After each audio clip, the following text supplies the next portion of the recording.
Good morning, everyone. Thank you to all of you who have joined us today, and apologies for the few minutes delay. We were just figuring out some technical difficulties with the speakers. But I would again just like to welcome you all to our first ever New York Declaration on Forests, or NYDF, Progress Assessment webinar. And a big thank you also to the Global Landscapes Forum people for hosting us as a part of this series of digital summits that they have been putting together. My name is Ingrid Schulte. I will be moderating today's event, and I am the coordinator for the NYDF Progress Assessment, which is an independent monitoring effort that consists of 25 organizations and a number of external partners from all over the world. And together we annually track progress towards the 10 goals of the NYDF. For those of you who don't know, the NYDF is an international declaration to take action to halt global deforestation by 2030. And it was first endorsed at the United Nations Climate Summit in September 2014. So it's been about 5 years, and since then it has grown to have over 200 supporters who are governments, subnational governments, companies, civil society organizations, and even a number of indigenous peoples groups. And so the NYDF itself consists of a number of goals that include things like eliminating deforestation from agricultural supply chains. So this would be goal 2, or finance for forests, which are goals 8 and 9. And then, of course, the goal to strengthen forest governance, transparency, and rule of law, while also empowering communities and recognizing the rights of indigenous peoples, especially those pertaining to their lands and resources. And so this is NYDF Goal 10.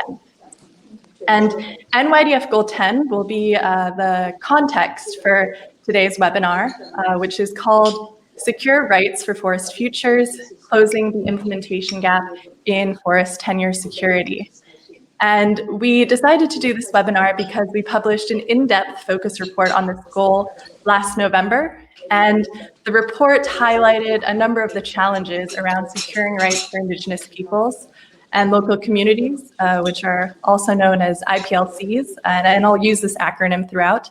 And the research shows that IPLCs have been effectively managing forests for hundreds of years, and with secure rights, forests and land tend to be even better managed. And despite some progress in securing their rights, a large share of IPLCs don't have rights to the lands or forests that they customarily have owned still. And this can lead to negative impacts for both forests and livelihoods.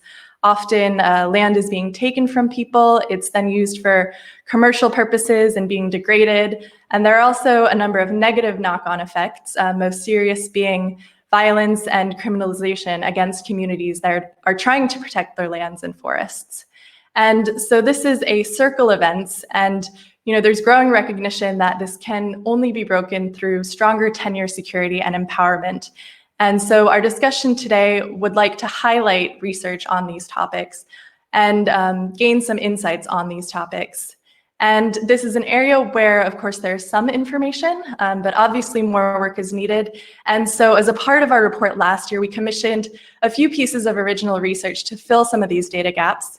And today we will present 2 of those research pieces and speak with the lead authors from those research pieces. And then we will also speak to a representative who can provide some of reflections on the work that is being presented, but also from her experience on the ground. And so just to briefly introduce our speakers, I'm joined by Fabrice Dupretet from the Landmark Initiative, who will speak on their work around mapping lands that are collectively held and used by Indigenous peoples and local communities, and James Myers from IIED, who will present findings on their research on the empowerment of forest-linked communities. And then we have Hindu Ibrahim from the Indigenous Women's and Peoples Association of Chad and Indigenous Peoples of Africa Coordinating Committee, who will provide a response to the research findings and reflections from her experiences working on the ground to secure rights, protect landscapes, and empower local communities. Just a few other notes. While the NYDF itself focuses on forests, the webinar will speak to issues around securing broader land rights. And of course, a large share of community land is also forests. And in addition, this research that we'll be speaking about today, it's also been highlighted in briefs that were just launched on our website this month, and you can find them at forestdeclaration.org. And so just a few more housekeeping things before we get started. The session will be about 45 minutes to an hour long. So each speaker will have 5 minutes to present, and then we will open up the forum to a discussion. And so you'll be able to see on your screen on the right-hand side, there's a chat box. We invite you to write your name and your organization. It'd be great to learn where people are listening in from. And then questions you can ask. There's a separate button at the bottom of your screen that says ask a question. And so you can ask questions there. And then in the discussion time, we will go through and try and respond to as many as we can. And with that, I would like to pass things over to our first speaker, Fabrice, to talk about his research with the Landmark Initiative. Hi. So thanks for the introduction. Yeah, there is a Nico. Is it better now? Yeah. So I will present the research we conducted together with Peter Wright from WRI. And on the assessment, we made an assessment of the amount of land that is only recognized. I have a really echo. Do everyone can hear me right? Yeah, maybe. Yeah, maybe try again. I think with the microphones muted, it should work. Oh, okay. So, so we assessed the formal recognition of IPLC land rights in a set of 14 countries. So according to other reports, the global area of lands that are currently held and used by indigenous peoples and local communities is estimated to cover about 50 to 65% of the world's lands, and of which about 2/3 lacks formal recognition. So we did in-depth research in 14 countries on 5 different continents. Those countries include DRC, Tanzania, Kenya, and India in Africa, and Mexico, Panama, Peru, and Brazil, and Paraguay in Latin America. The Philippines, Indonesia, and Cambodia in Asia, Australia in the Pacific, and Canada in North America. We picked those countries because there is some data on the lands held by indigenous peoples and local communities. They all have forests, and altogether they cover about 28% of the world area. So we did this assessment through literature review and interview of experts to gather information on the amount of land that is held and used by IPLC. And in our assessment, we made a distinction on the lands that are formally recognized by the government. If it is formally recognized, is it documented or titled or has a certificate, or is it not formally recognized? So we focus on legal recognition rather than security in practice. So I will now present the key findings of our research really briefly, and we can discuss later on. So in our research, we found that IPLC land lands are a common and often significant form of land tenure.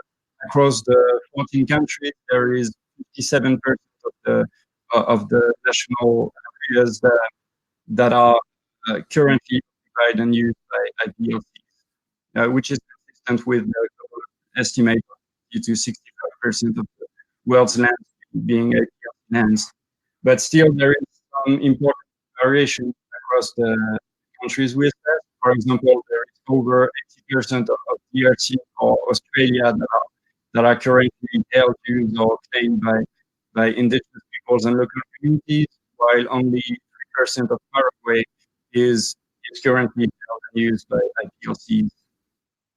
In the past, there much of the land of Panama was actually held by indigenous peoples, but as I said earlier, we focus on the current situation. On all these lands, about 2/3 of IPLC lands in the research countries are legally recognized. So, yeah, I did. Sorry, maybe to pause. I think some of the people in the chat room are saying they can't hear you very well. So I don't know if it's possible for you to either find headphones with a microphone or maybe lean in a bit more and speak a bit louder. Okay. Yeah, sorry. Yeah, I did mute speakers. Did it solve the echo or not? Because I couldn't hear you. Maybe if you can ask me to find some headphones and message them. Yeah, maybe. I don't know if you have headphones anywhere, and then we could switch to James, because I think it might be a microphone thing, or if you can turn in. Side the echo. Yeah. I don't know. Yeah, I think maybe we can switch over to James for a second, and then we can figure this out. Yeah. Yeah. Okay. Okay. So maybe, sorry everyone for the pause. I think we will move to James for a second, and he will speak a bit to the progress around empowerment of communities, forest-linked communities.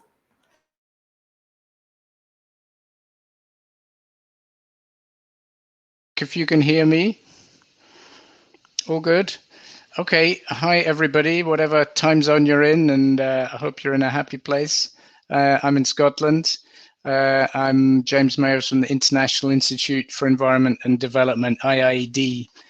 Our angle on this, we've been looking at what the trends in this land held by communities that Fabrice has been talking about and other factors tell us about empowerment of communities linked to forests, how communities pursue what they value and claim authority over it, and where empowerment has occurred, how is it? And so we've been reviewing evidence that's out there. So millions of communities need forests. Forests need community empowerment. The evidence strongly suggests when given effective decision-making power, forest-linked communities tend to create and manage forests well. In general, however, evidence also suggests that over the last few years, rural communities are becoming, in many countries, under increasing stress. One decent source of evidence on this is a survey that the International Fund for Agricultural Development do every year. It's called the Rural Sector Performance Assessment. They look at about 100 countries, and they've been doing this since 2004, and looking at the quality of policies and institutions for achieving rural development that benefits poor people. So on measures like policy and legal frameworks favoring rural organizations, on dialogue with government, and on, to some extent, access to land, over those 12 years or so, you can see small improvements from that data, about 7% rise in those factors over 12 years. But with other factors involved, overall, there's pretty small only advancement in community empowerment generally in rural areas. So it's small, slow progress generally. And on the forest side, this is probably because forest governance isn't often focused directly on community empowerment.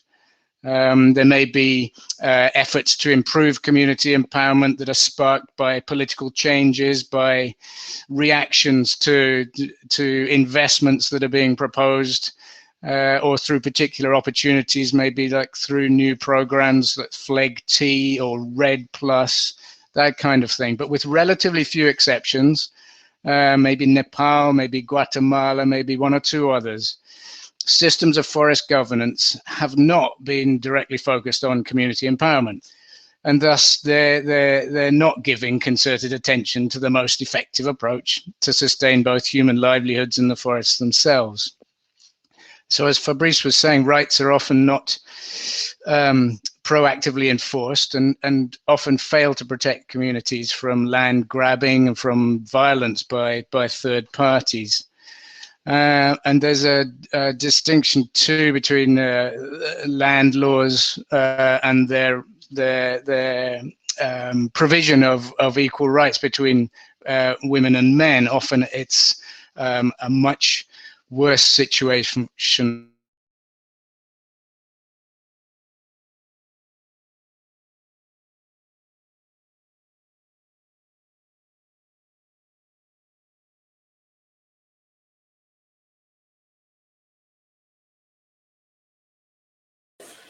Okay.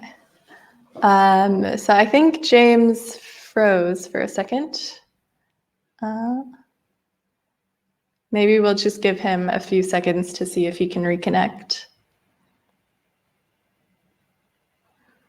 Involving IIED relations, and in the last 5 years, it's supported over 950 organizations of forest and farm producer organization, and showing really that organization is powerful, and that it's most powerful when it can aggregate the right functions at the right level.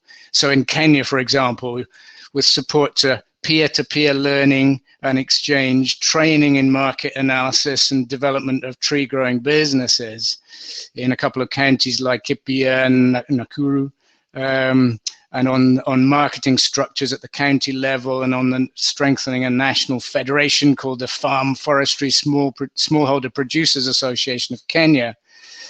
This association has increased its membership 8-fold to involve roughly 3,500 smallholder households. It's become affiliated in turn with the Kenya National Farmers Federation. So you begin to see the tiers of organization working together. And that federation now puts the interests of tree growers center stage in a grouping of more than 2.2 million members. They've worked on securing more lucrative contracts with buyers. And the average member household income has increased between 46 and 65%. That's empowerment, I would suggest. In Vietnam, the 10 million member Vietnam Farmers Union has worked on policy roundtables at commune level, district level, provincial level, and national level, and produced real practical changes. At national level, product registration processes have been made easier, and they've extended credit periods to accommodate tree crops. At the provincial level, a new cinnamon development incentive program worth about $40 to $130 a hectare has been established. At district level, the time to receive forest and land use certificates has shortened. Pretty dramatic progress for millions of people from relatively small organizational changes. On the finance side, many groups find that accepting commercial rate finance from outside is very high risk, especially if collateral is required. And so for this reason, community organizations often establish some form of savings and loan scheme. And as these funds grow and financial management skills strengthen, they can form a major source of co-funding for investments, such as the credit program run by Fedecovera in Guatemala, which runs to millions of dollars.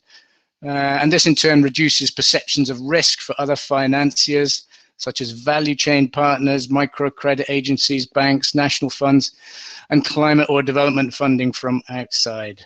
Not enough of this finance is reaching the areas where forests are managed or or indeed cleared, and where communities live. So I'll end on that point and come back to maybe more examples and other points when we discuss things. Thanks, Ingrid. Great. Thanks, James. I think that was a really good overview. And Fabrice, now you're back. So I guess we can go from hearing about the empowerment then to, what is the environment needed to, enable that empowerment and support that empowerment.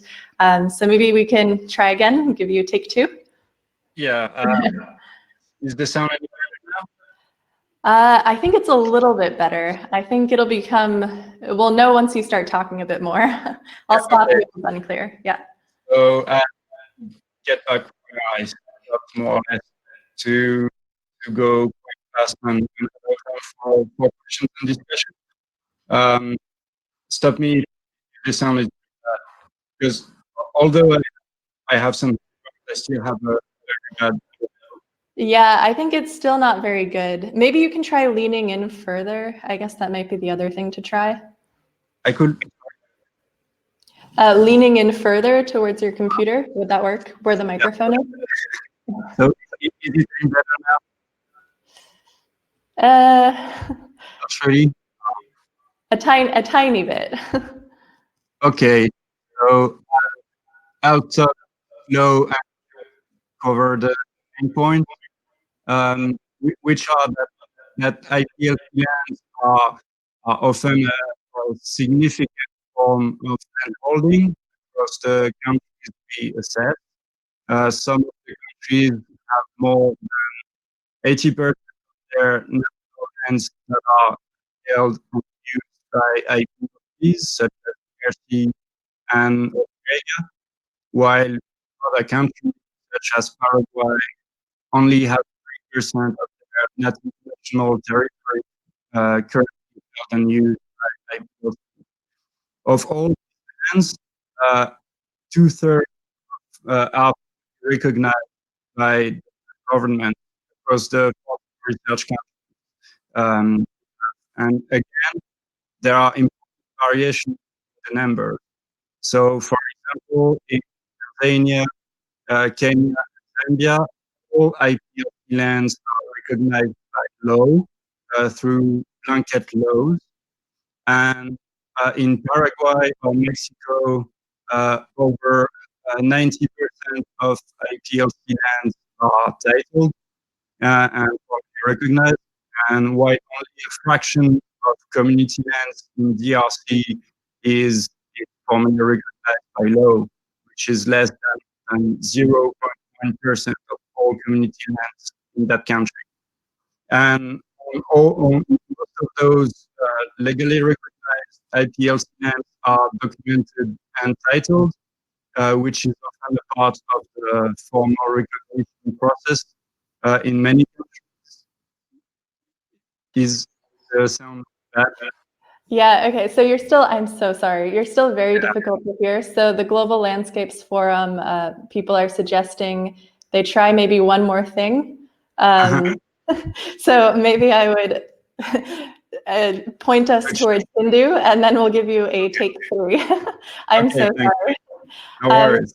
So Hindu, would you be available to maybe give a few responses to maybe some of the remarks that James had made around empowerment of communities, and also maybe just share some of your perspective from, what the situation around tenure security is on the ground in the countries you work in? We are trying to do each single one of us that we quote each other in social media. That Okay. in Hindu, are you able to hear me? I think we need to be strategic.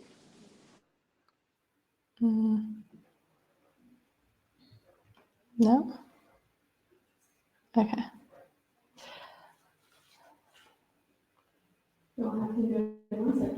Okay, so Hindu said she will join us in 1 second, and then we can hear from her. Hi, Hindu. Hi. And thank you everyone who is joining and also for your patience as we work through these. I'm so sorry because I'm doing so many things at the same time. I'm in the ministerial women leadership discussing on the high level political forum. So if you are hearing me, I'm going to give some responses here. All right. Thank you so much for these webinar organizations, and thank you, James, for all the work that you are doing around the local communities and indigenous peoples. Firstly, I would like to share with you that indigenous peoples and local communities, as all of you said in the research, they are the guardian of our forests, our land and territories. So we are the best one who is managing it and who are keeping it. But still we have only the customary laws in many communities. There is no official recognition of our land territory resources, and particularly in our community forests. So that means having the legal recognition of our land tenure and forest facilities, that is a big challenge we are having. And then we all know with this century of emergency we are having through the 1.5 who is presented by the IPCC reports, we all as humanity need to take a step further and a radical step. And one of them is how we can reduce the carbon emissions. So when we talk about the carbon emission, we know all of us that forests sequestrated a lot.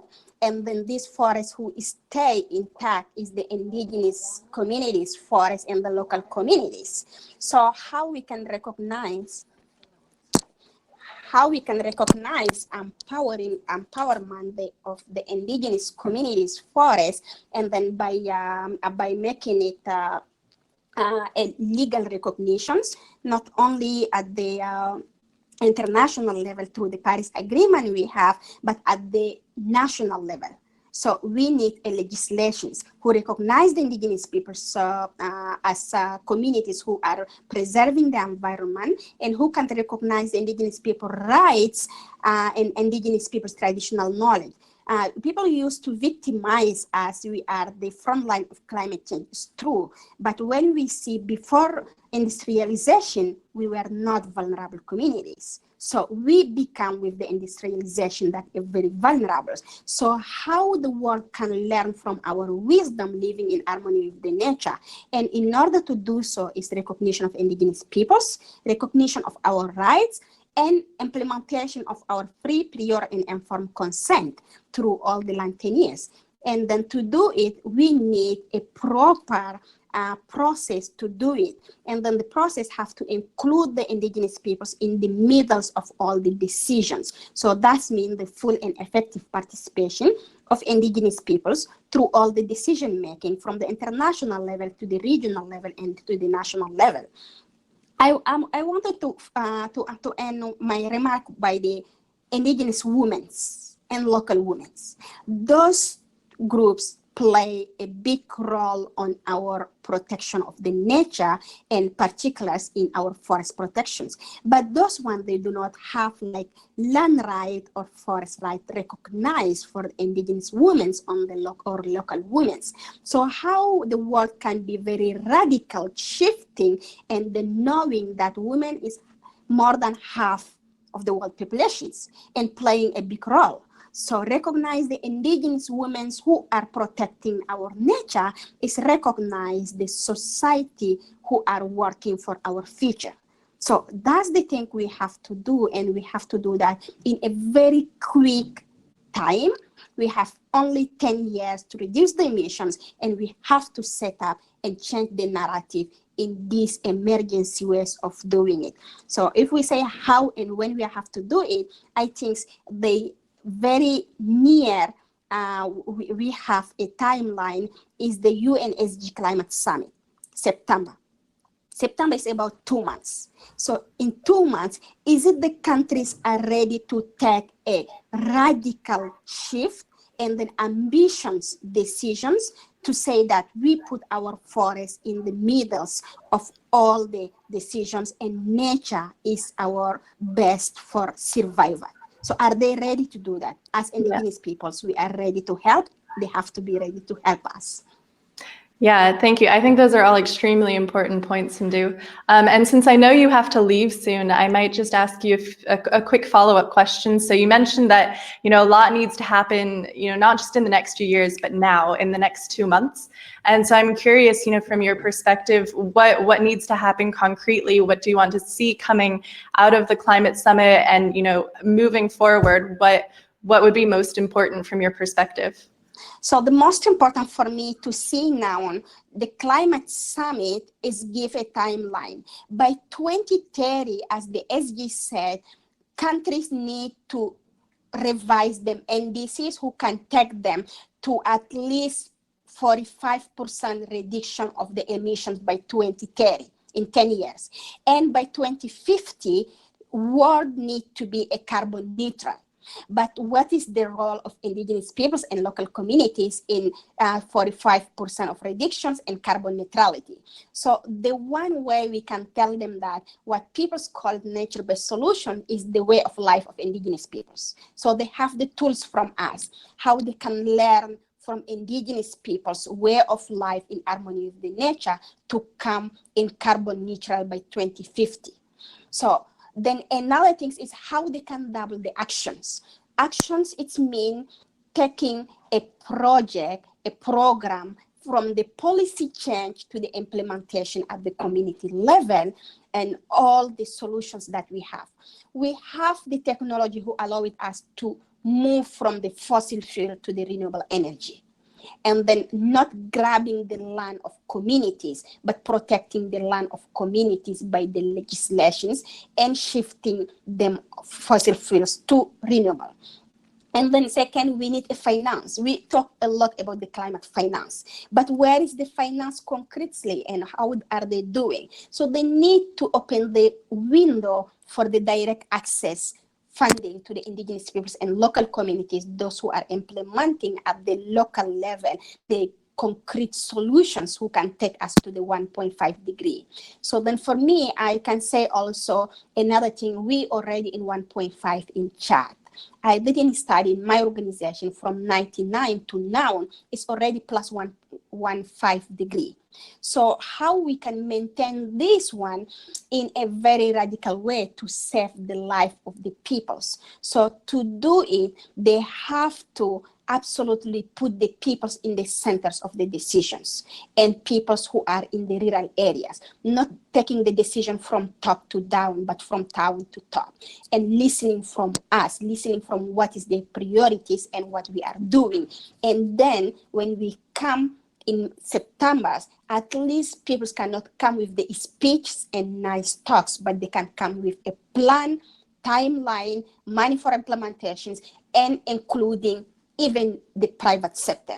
That is the one tricky thing. They have to understand there is no sustainable business in a non-sustainable world. So they need to make them business sustainable by respecting the rights of indigenous peoples, forests, land, territories, resources, by including us in all what they are doing, and by taking a big step during the UNSG summit, showing that they have to change the business as usual, to do not focus on the economic benefit, but on the societal benefit for all the world. Yeah, excellent. Thank you. And I think maybe because this is related to your statements also, and as I mentioned, since you have to go fairly shortly, there's a follow-up question from the audience that says, how should we encourage governments to act quickly enough to make these radical changes at the pace we need, considering the 2030 and 2050 climate deadlines? So you touched on this a bit, I think, but maybe you can add. So I think also another thing we can do is a mobilizations. We saw that the youth mobilization around the world is making a change. But not only mobilizations, because we are used, we have to say it's our features, and then the other countries can say, oh, you guys, you can fix it. Our generation is make the mess. And then the young generation, we have hope and they can fix the way. No, everyone have the role to play. So to help the government is holding them accountable, asking each government they do not have a right to use the fossil fuel anymore because it's not solutions, and then they know we have another solutions, pushing them to go to the sustainable way of life, to the equity between the society, to the sharing of power, to the gender empowerment and inclusiveness of women and girls, and to the recognitions that young generation are ready to lead, but ready to lead the sustainable world. So then that they can help them. And helping the government or requesting government also to change the legislations. We cannot go in a world where all the election is leading to the lie and to the unsustainable way of life, who can responding only to the needs of a few people, who cannot responding to those who are most power and bigger in number. So then they can shift in them vote, they can shift in them talk, they can shift in them standing up, holding the government accountable to make it happen. So it's the time right now. If we do not do that, and then in the next 10 years, I think we are going to be the generation who will do the no reverse, and no one wanted to do it. So everyone have the role to play, and everyone must play it in his level of implementation, and that can change our world. And I have a faith and hope in this next generation to make it.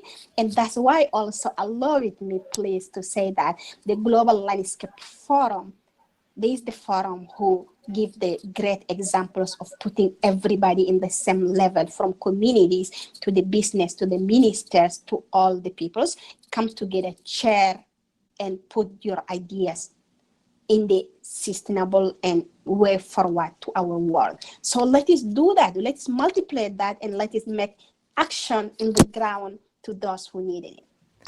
Yes, thank you. Yeah, I think your energy and your encouragement is really wonderful, and I agree. I hope we can do that as well. Yeah. Thanks so much. Then I'm really apologizing, but I have to go back to the breakfast and then make some remark again. Yeah, no problem. Thank you so much for joining us. Thank you. Bye. Great. And then with that, Fabrice, maybe we can give you a third try and see if it works now. So is it any better now?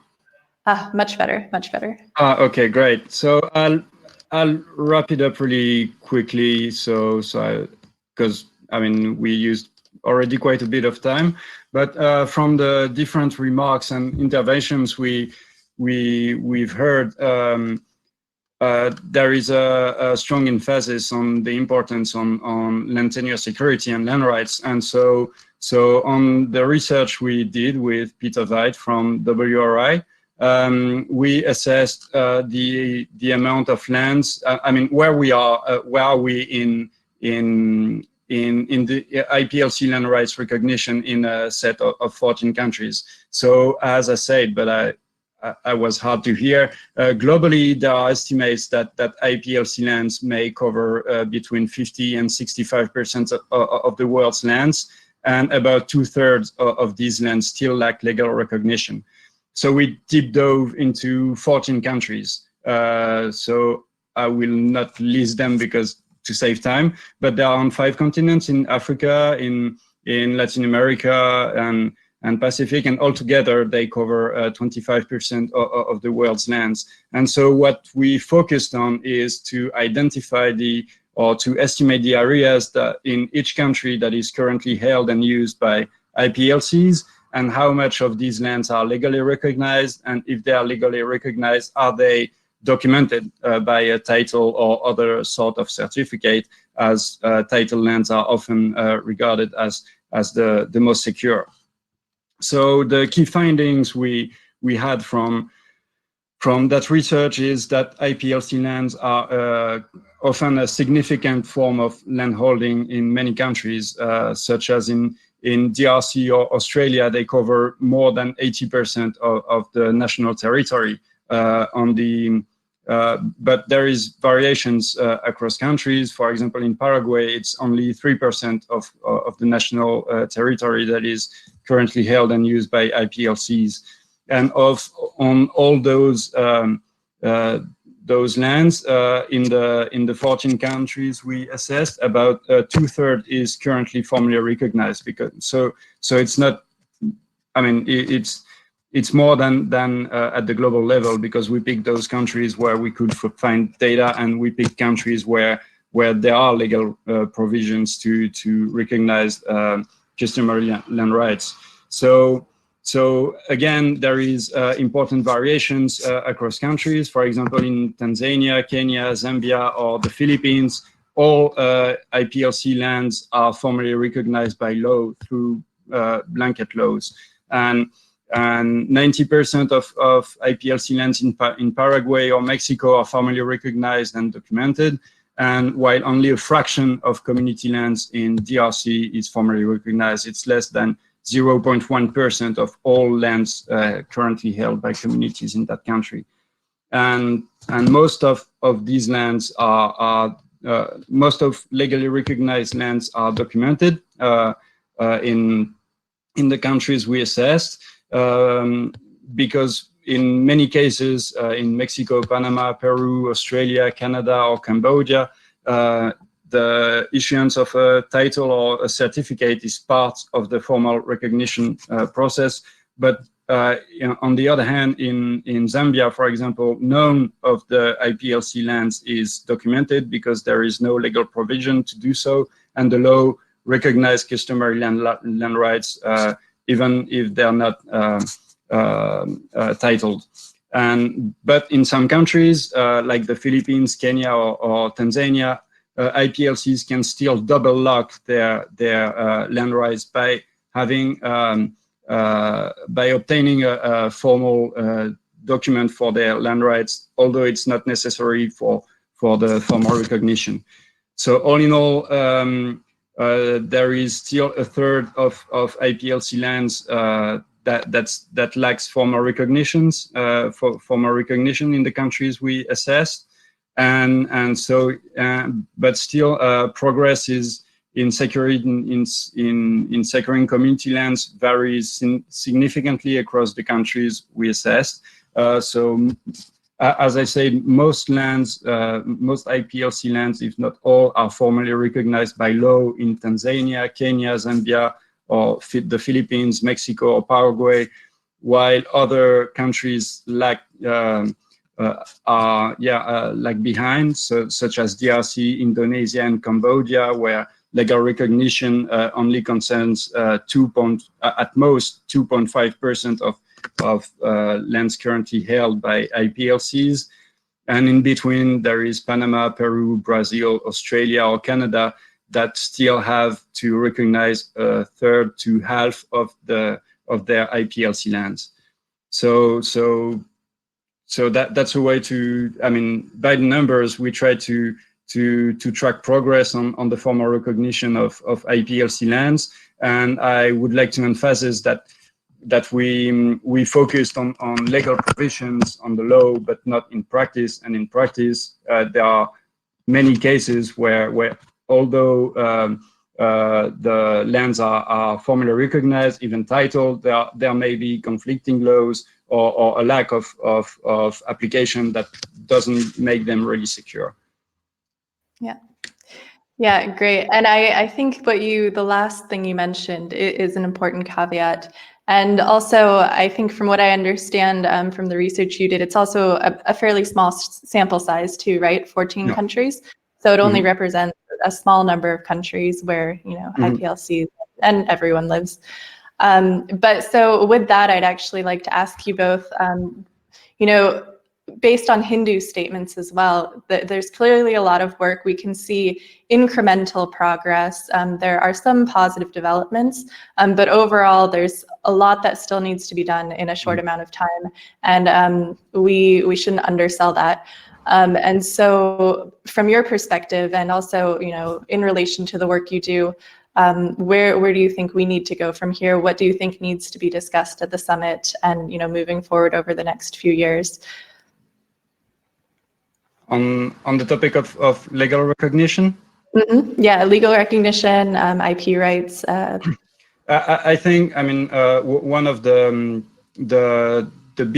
big ways to make things happen and put things on the table is to make these lands visible, because through our the research we did for the Golden assessment, or on my own research, I see that there is, IPLC lands worldwide are often really invisible, made invisible often by the states that do not want to formally recognize rights. And I think a good way to put things on the table is just to, through mapping and information, saying, boom, here we are, and you cannot close your eyes anymore. So and there is still a huge lack of information and detailed data on where are these lands, and what are the properties of these lands, what are the ecosystemic services they provide.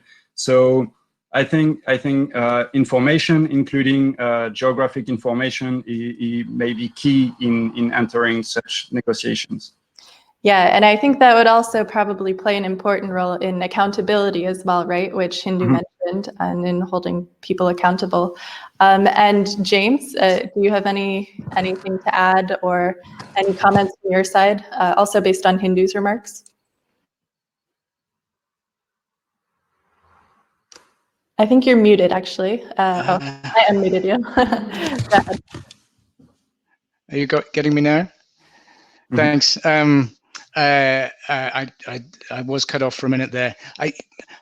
Hindu said some very powerful things, possibly the most powerful things ever said from a New York bathroom, which is where she seemed to be speaking from in the end. And I agree with what Fabrice was just saying too. It strikes me that there really are gains to be made from making the practical argument based on the evidence that we now have, that IPLCs really are the biggest potential force on the planet to bring about climate resilient land use, when they are organized sufficiently to do so, when they achieve that level of self-organization. So it's not only a question of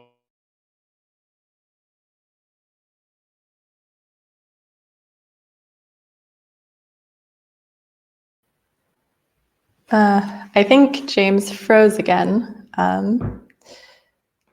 but it sounded like he was going to say something very interesting. We'll see if we get him back in 1 second. Sorry. Oh, okay. Okay. Then maybe Fabrice, I guess based on the work that you've done as well, is there anything else you could maybe add about maybe what some of the challenges have been in preventing recognition from happening, in particular in countries where recognition has been more limited, like the DRC? I think, yeah, for example, there is a difference between the compliance to things such as international law and influence, or political influence, and actual implementation of the law. So my main point was that, here is. Yeah, I think your sentence though. The main point was.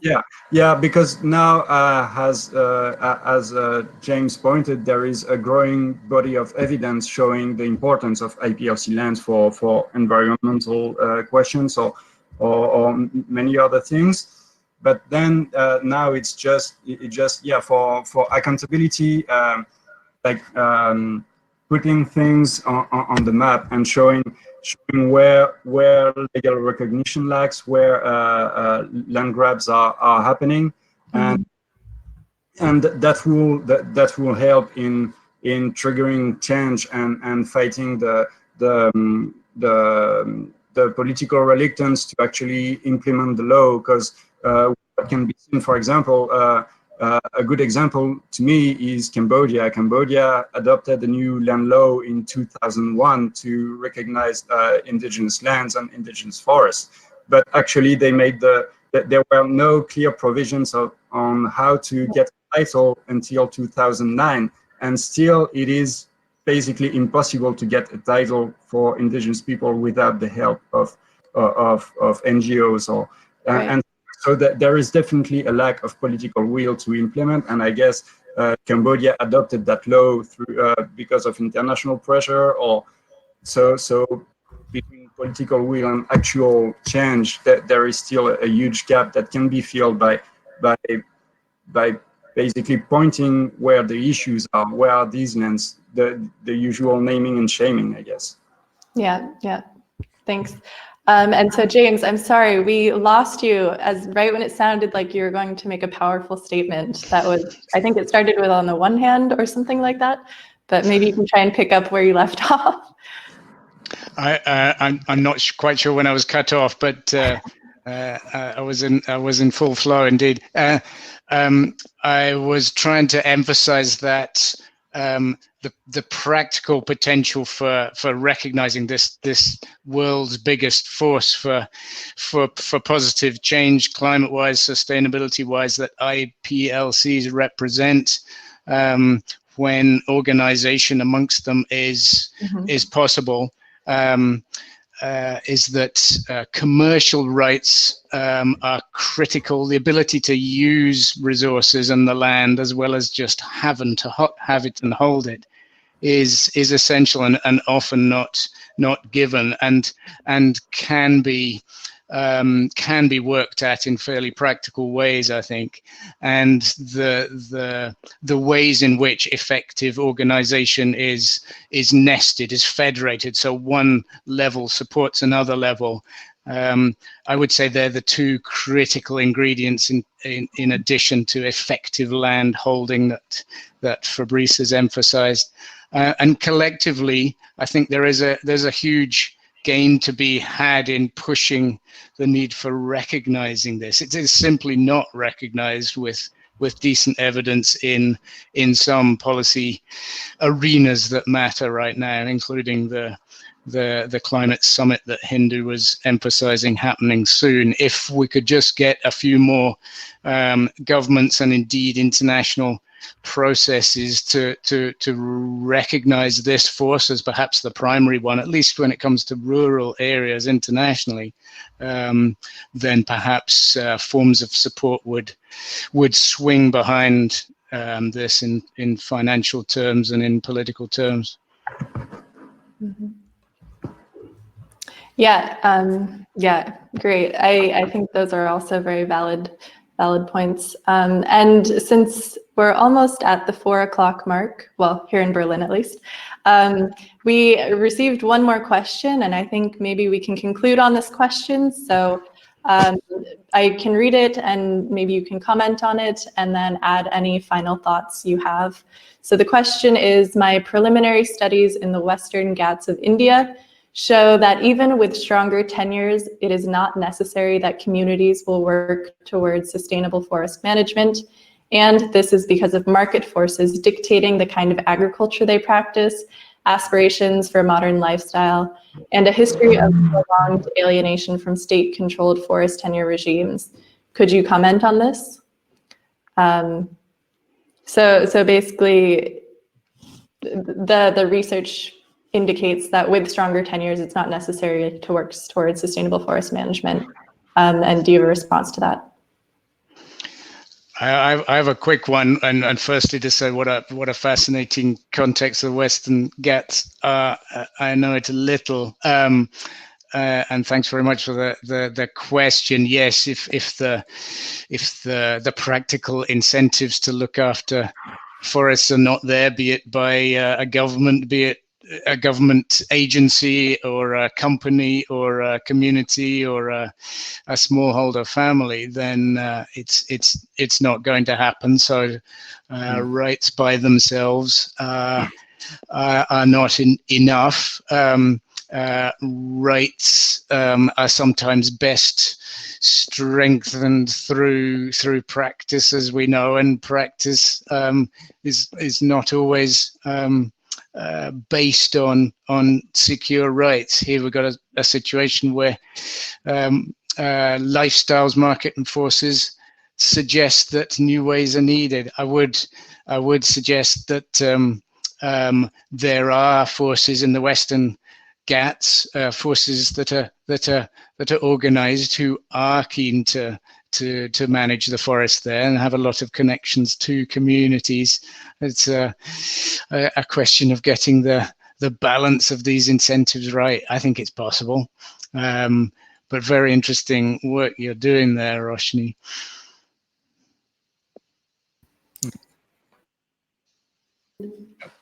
Fabrice, maybe you have something to add, or else do you have any final thoughts before we? Just saying that